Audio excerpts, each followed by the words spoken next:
Hello, I love you. Won't you tell me your name? My name is Adam, and welcome to A Duda Reviews, an entertainment channel for entertainment purposes. What is love? What is love? That's a great question, Adam. The Oxford Dictionary definition describes love as a feeling of great affection, sexual passion, or just something you enjoy very much. Today, I'm going to be looking at romanticized love in movies in particular.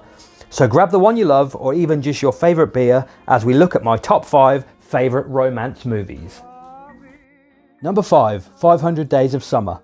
This film came out in 2009 and was directed by Mark Webb, who also directed Amazing Spider-Man 1 and 2. The film stars Joseph Gordon-Levitt as Tom and Zooey Deschanel as Summer. The story follows Tom, who meets Summer in his workplace, and the subsequent 500 days he spends with her. It focuses on real love versus romanticized love. What plays out in Tom's head isn't exactly as it plays out in real life. This film brilliantly captures the extreme highs and terrible lows of love.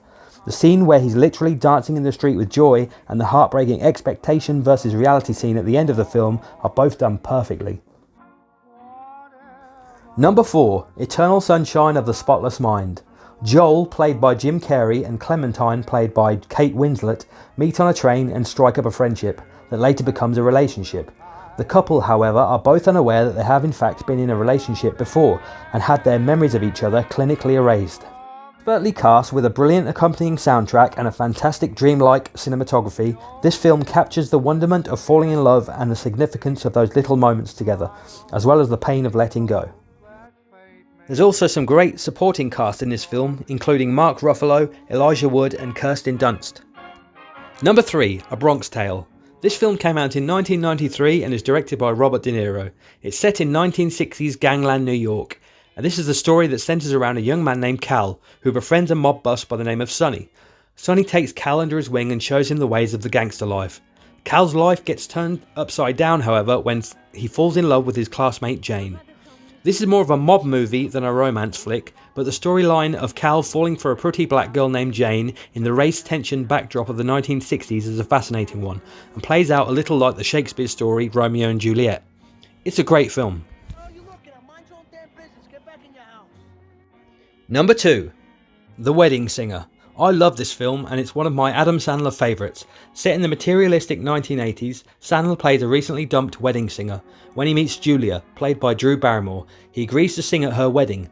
They end up catching feelings for one another, and of course, hilarity ensues. Spot on with its 80s references and incredibly funny, well to me at least, this film captures the idea that money can't buy you love and the materialistic shit doesn't really mean anything.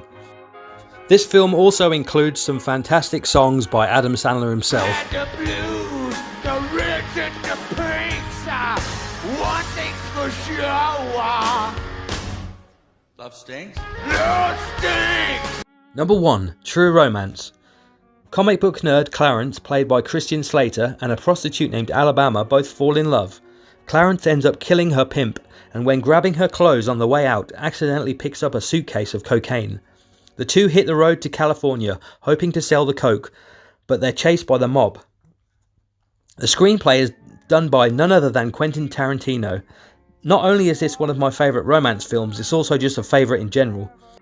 Some fantastic action scenes and that famous Tarantino dialogue, this film really leaves you rooting for Clarence and Alabama to make it. True love should never die. You want to see what Spider-Man #1 looks like? You bet. Well, that's it. That's my top 5 films that are related to romance and love. So yeah, that's it. Valentine's Day is today. Happy Valentine's Day to you. I love you if nobody else does. So I truly sincerely mean that. And if you love me, please like and subscribe. So yeah, hope you enjoy your Valentine's Day, whatever you're getting up to. Make sure it's a good one. Mwah, love ya.